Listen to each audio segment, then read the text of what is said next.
it's just basically two groups of people who are able to use the Force in a way that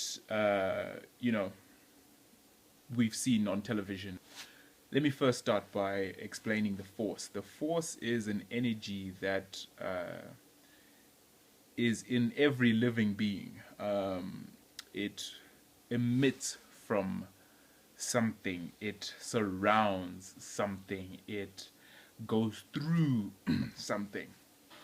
And so yeah, it's an energy that can be harnessed and through obviously practice and be used in different kinds of ways. So that's where the Jedi and the Sith come in. The Jedi, way back, like 1,000+ years before Episode 4, before the very first Star Wars, they were Jedi. They were, I don't know if they were just Jedi, but that was the term that was known if you were a Force sensitive being. Or as in you were a Force sensitive being and then you trained to be a Jedi. That's my understanding of what the only profession you could do if you were Force sensitive is to become a Jedi. And so they were keepers of the peace. They were there to govern the universe. They were like the universal police because they could battle, fight, and in a different kind of way that made them a little bit superior to other battling beings, so to speak. And then there were a few individuals that wanted to use the Force in a different kind of way, in a more malicious type of way, if I can use that term. And so the Jedi Order did not want them to use the Force in that manner, and therefore expelled them from the Jedi Order. And there were quite like a few of them, and there were more that were, taking on this idea that no, we could use the Force in this kind of way, and be more stronger and all that. And so they collected together and formed a coalition of the willing. They formed their own group, and then they were known as the Sith, and they would fight in ways that were not deemed proper by the Jedi. They would use more aggressive attacks than defensive attacks. And so, the Sith and the Jedi butted heads many times, countless times. They were wars, if I'm not mistaken, more than one, I'm sure. And then they were sadly defeated. The Sith defeated. I say defeated. I'll explain why. The Sith amongst themselves were not very unified. I mean, if you have a whole collection of people who are basically rowdy, menacing, deceitful, aggressive type of people, like, there's always going to be lots of challenges for who wants to be in control, who wants to be in command, who wants to be heard the most. And so there's always quarreling, there was always bickering, there was always aggression, fighting, and just basically not camaraderie that you need if you want to survive as a group. And therefore that helped the Jedi to actually defeat them because they were not really unified. And the last Jedi-Sith war happened about 1,000 years before the first release of the Star Wars movie, which is Episode 4.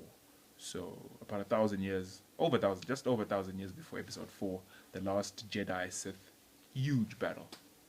war happened, and basically all the Sith were wiped out. I say basically because there was one survivor that they mention. I don't know if there were others that they didn't mention, but there was one survivor that they mentioned. His name is Darth Bane. And then he created the rule of two amongst the Sith, in that you can only have a master and an apprentice at any given time.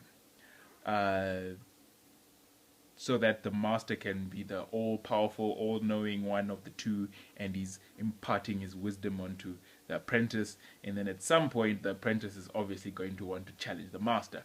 And if they do, and they overthrow the master, i.e. kill the master, then they become the master and they look for their own apprentice. And so that cycle just went on, master and apprentice, master and apprentice. Meanwhile, the Jedi thought that the Sith were all but obliterated. They did know Darth Bane survived, but then they found out later that he died. They didn't know that he died at the hands of his own apprentice. Rule of two, master, apprentice, apprentice challenges master, overthrows master, master dead. According to the Jedi, Bane was the last Sith, and all the Sith are defeated. But this apprentice then went on to be a master, have an apprentice, challenge, die. This apprentice became a master, found an apprentice, challenge. So basically the rule of two just carried on and on and on and on and on. And on. Also, there was the plan that Darth Bane implemented, that he wanted to destroy the Jedi from within. Within being keyword. And it happened in what we know, or what I explained as the Clone Wars, with Darth Sidious, aka Chancellor Palpatine, who was the leader of the Republic being the good side, and so he was the leader of that, or he found his way to become the leader of that, but he was a Sith, and he worked his way from the inside, created the clone army, and had the Clone Wars. And so you have an army on your side that is programmed that the minute you want to overthrow the Jedi, you give the command and it happens. So yeah, that was Darth Bane's vision. It happened 1,000 years later, but still it did. And lastly, just I guess the difference between Jedi and Sith. Jedi use the Force in a more benign way. When they fight, most of the time it's defensive fighting, with obviously the hope to disarm your opponent and to not basically kill your opponent if needs be, you know what I mean. Whereas the Sith, it's the opposite. They use their rage, they use their anger, they use their hate, they use their just everything that they can to fuel their attacks, to be more powerful, to strike down harder, faster, quicker. Yeah, and some notable ways that they would use the Force. The Jedi would use it more for telekinesis, influencing someone's mind. So if I can find a situation where I can convince you to not fight me, or convince you to walk away from a situation, or convince you to basically not to the non-violent end, then I'll do that. And telekinetic, obviously just push you down, restrain you, stuff like that. And then the Sith, that's just all-out attack. They even have an attack where lightning comes out of their hands. So it's just to strike you. And they have the Force choke, where they can be standing on the other side of the room, and all of a sudden you are being choked because they have decided that you choked this guy. And then both parties are able to anticipate things that are happening within their vicinity, so to speak. This power gives them the ability to fight with their lightsabers, which are very dangerous weapons. It's basically a beam of laser that can slice through anything, including the person holding the lightsaber. So you have to know how to swing it to avoid maiming or fatally wounding yourself. And obviously to be able to anticipate where the person's going to block, to strike from, and then you counter and all that.